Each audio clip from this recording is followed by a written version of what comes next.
What if everything you thought you knew about freedom was a lie? Think about it for a second.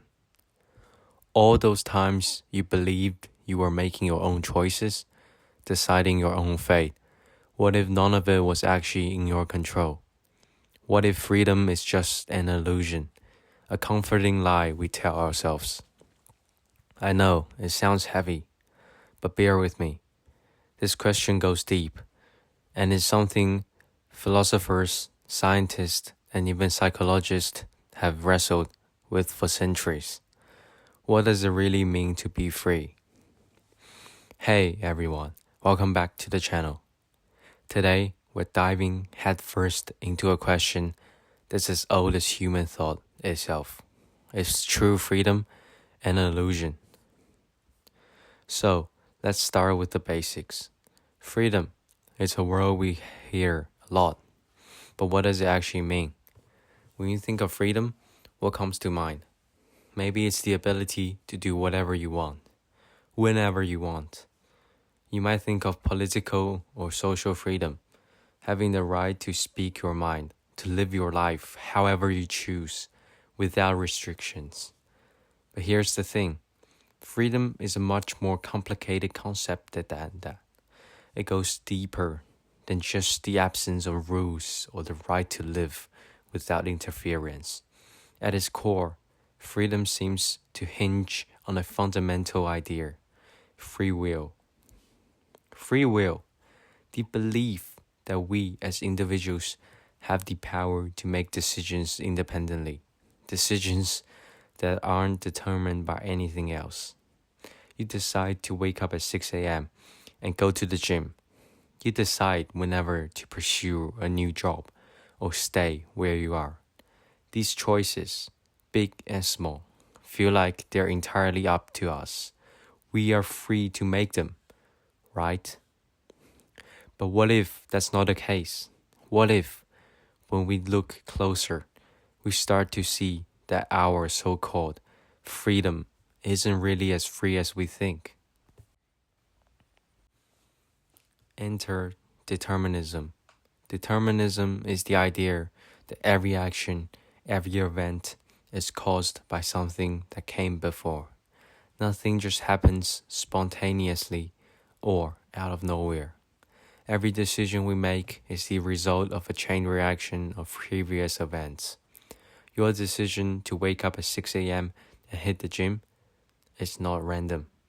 It's determined by countless factors: your habits, your upbringing, the way your brain is wired, even societal expectations about health and fitness. Determinism suggests that every choice we make is influenced by things outside of our control. We're shaped by our environment, our biology, our past experiences. Even the society we live in plays a huge role in molding the way we think and behave. If determinism is true, then how much of what we call free will is really free at all?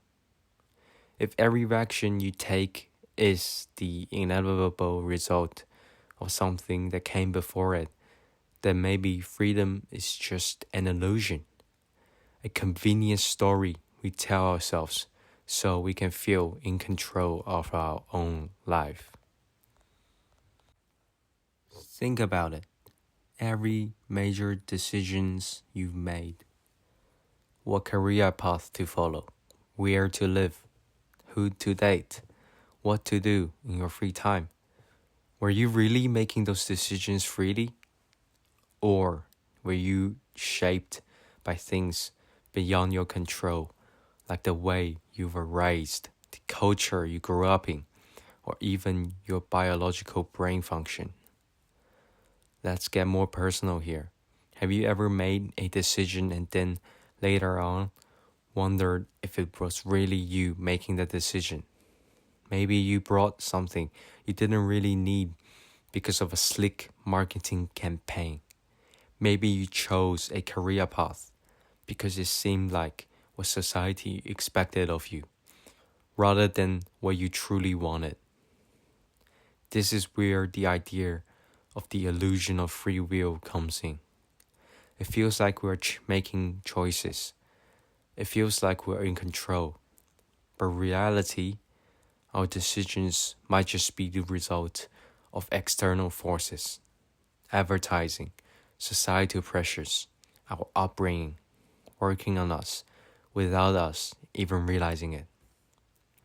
We live in a world that constantly bombards us with information, telling us what we should want, what we should think, what we should do. If all of these forces are shaping our decisions, then how much freedom do we really have? But it's not just about society or external influences. We also talk about biology, our brains, our bodies, chemicals that course through us. They all play a huge role in determining who we are and what we do. Here's this mind-blowing study that shows us how our brains actually make decisions milliseconds before we're even conscious of them. That's right. Before you even realize you're about to make a choice, your brain has already decided. How wild is that? This raises a pretty unsettling question. If our brains are making decisions for us before we're even aware of it, are we really the ones in control? How much freedom do we really have if our biology is calling the shots behind the scenes? Think about it. If your brain is making decisions before you even know what's happening, are you still free to choose? Or are you just following the script that your biology has already written it for you? Alright, let's slow down for a second. This is starting to sound pretty bleak, right? If every decision is determined by something outside of our control, whether it is society, biology, or the past, then where does that leave us? Are we just puppets on strings pretending to be free? Well, not necessarily. Some philosophers argue for middle ground, something called compatibilism. It is the idea that, yes, we live in a determined world. Our decisions are influenced by biology and external factors. But we can still have a meaningful kind of freedom. How? By aligning our choices with our internal desires, values, and goals. So, let's go back to that example of waking up early to go to the gym. Sure, maybe your decision to hit the gym is influenced by your upbringing, social pressures, or even your biology. But if you going to the gym aligns with your personal goals, if it's something you genuinely want, then it's still your choice. In that sense, you are free, even if other factors are at play. So, what does this mean for us in our everyday lives? Is true freedom possible? Maybe not in the purest sense, but does that mean we're powerless? Not at all. You see, freedom doesn't have to mean total, absolute control over every factor in our lives. Maybe it's about finding freedom within the constraints we're given. Instead of asking whether we are completely free, maybe we should ask, how much freedom do we need to feel like we are in control? I mean, think about it. Even if we are influenced by our environment, our biology, and our past experiences, we still have the power to make choices that reflects who we are. And that's where the real magic of human freedom lies. It's not about being free from influence. It's about choosing how to respond to that influence. I'll leave you with this thought. Every day, we're faced with countless choices. Some are small and mundane, what to wear, what to eat for lunch. Others are huge decisions that shape the course of our lives. And sure, some of these choices might be influenced by forces we don't fully understand. But even so, we still have the power to decide what those choices mean to us. So, is freedom an illusion? Maybe. But even if it is, maybe that doesn't make it less real.